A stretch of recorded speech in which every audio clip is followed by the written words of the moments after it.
From the alley-oops at Kezar to the glory days at the stick. From who's got it better than us to brick by brick. It's always the 49ers way, from off-season to game day. Yeah, we talk back. It's the 49ers Cutback.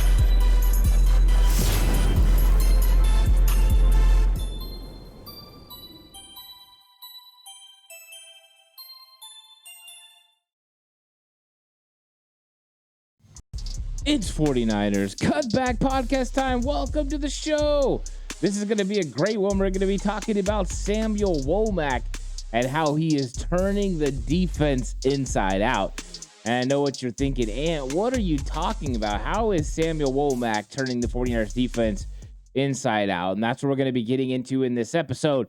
Like the video if you can. Subscribe to the channel if you haven't already on the push for 4K. But Sam Womack is one of the most interesting players on the 49ers roster.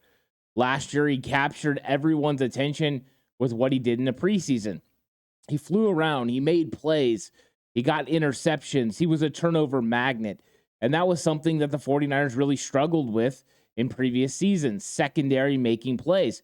And Womack came in, and he did it. The 49ers selected him with the fifth round out of Toledo. And he's a guy who's a little bit on the smaller side, about 5'10", 180 pounds, 85 pounds. But he runs a 4.40 or 4.340. He's pretty fast. So Sam Womack is a guy that doesn't usually fit the mold of a 49ers outside corner. He fits the mold of an inside nickel corner. And what we saw in training camp, I was out there every single day last year, was a guy that was there ready to work. He was instinctive. He was finding the football. He was making plays. He was getting pass breakups. He was doing everything you needed him to do. On its screen plays, he was coming up and making tackles. He was a good open field tackler. Samuel Womack was just all over the place. He was definitely the talk of early season 2022 in the secondary. As we got into the season, Sam Womack is the starting nickel corner for the San Francisco 49ers. He starts week 1, he starts week 2, and then here came Deommodore Lenoir. Lenoir stepped into the starting nickel role, and Sam Womack never got it back. Of course, Lenoir would end up moving to the outside when Emmanuel Mosley got hurt, but it wasn't Sam Womack who went in to start after that. It was Jimmy Ward. The San Francisco 49ers did something very interesting. They started playing Samuel Womack on the outside. He was the first guy to come in and play. It made for some interesting matchups. Womack struggled a little bit on the outside. The way he was so dominant on the inside, it just wasn't the case on the outside. Well, why would they move Samuel Womack to the outside? Number one, his speed and athleticism make him one of the guys that can definitely cover out there. You can run a high 4.3, 4.4. You can run with some of the best wide receivers in the league. He has very fluid hips. He has a good instinctiveness to be able to know when to transition and turn his hips and run with a receiver. He can jump on plays, and he's got a very quick break. He puts his foot at a 45, and he jumps up there, and he can make plays on the football. All those things make for categories in which he can play the cornerback position on the outside.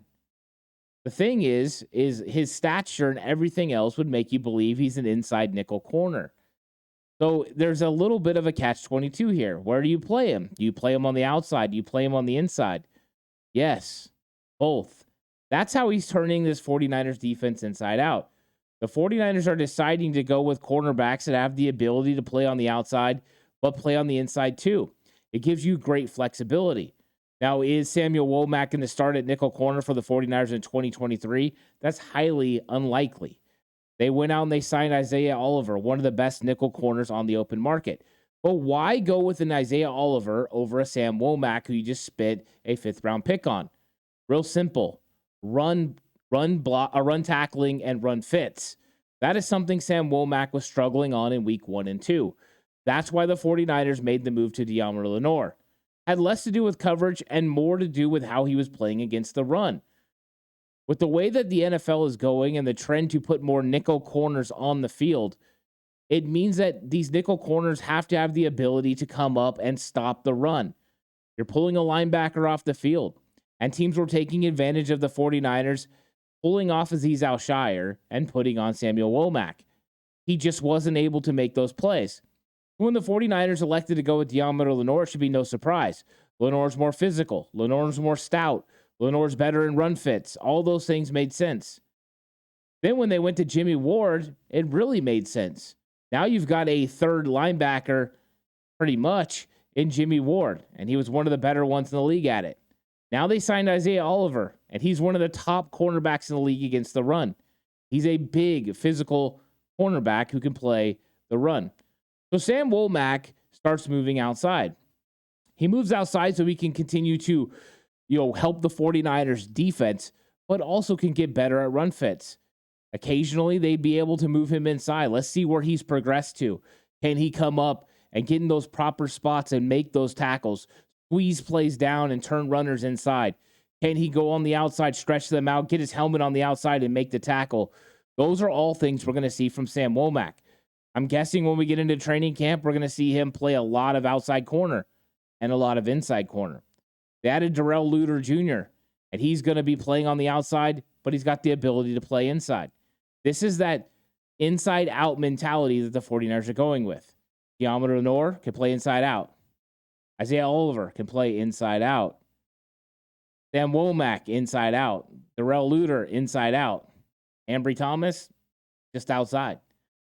I think it's one of the most interesting things that we've seen is the 49ers go to versatile cornerbacks who can play not just the nickel, but on the outside as well. It also gives you the freedom, if you don't want to go with the 3 safety look, at times when you're bringing extra DBs on, to put a dime cornerback on the field. A lot of times those guys will play in the slot.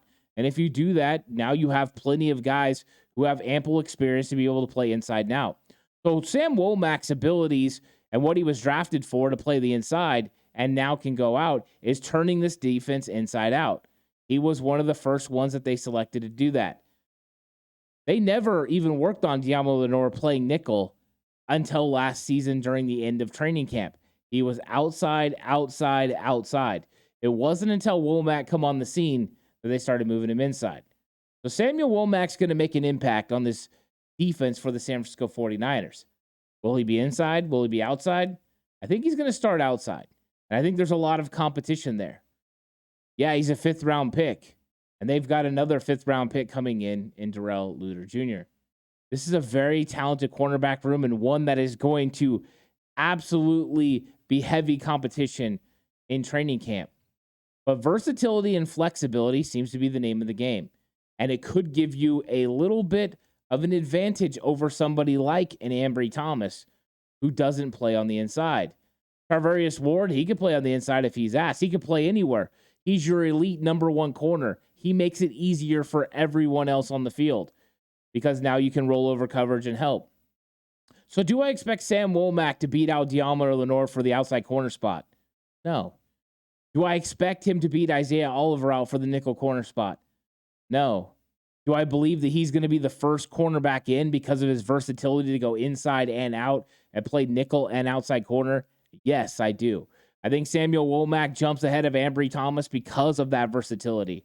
And then Ambry Thomas has to deal with Darrell Luter Jr. because Luter Jr. has that ability as well. Versatility in defense and versatility in the NFL is the name of the game.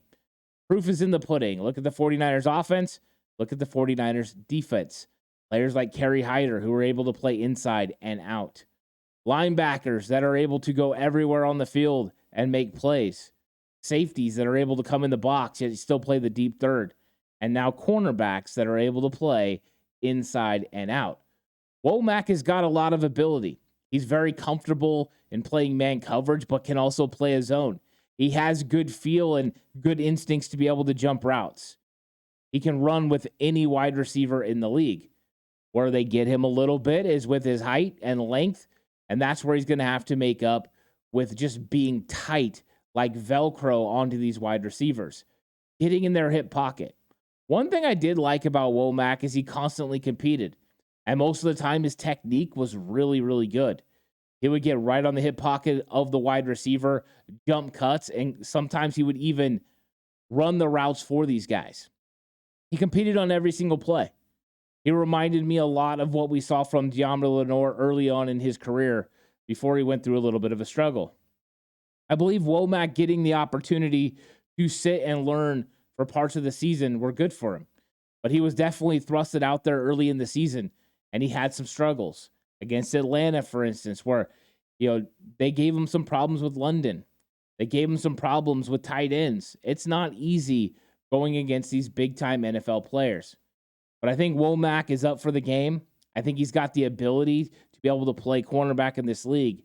And I think his versatility to play inside and out make him a very integral part of this 49ers defense. The 49ers are definitely building this defense a certain way.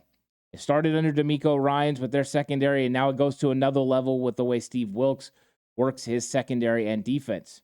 You bring in the fact that they have a coach now designated to just coach nickel corners. This 49ers defense is looking to take a step forward in the secondary.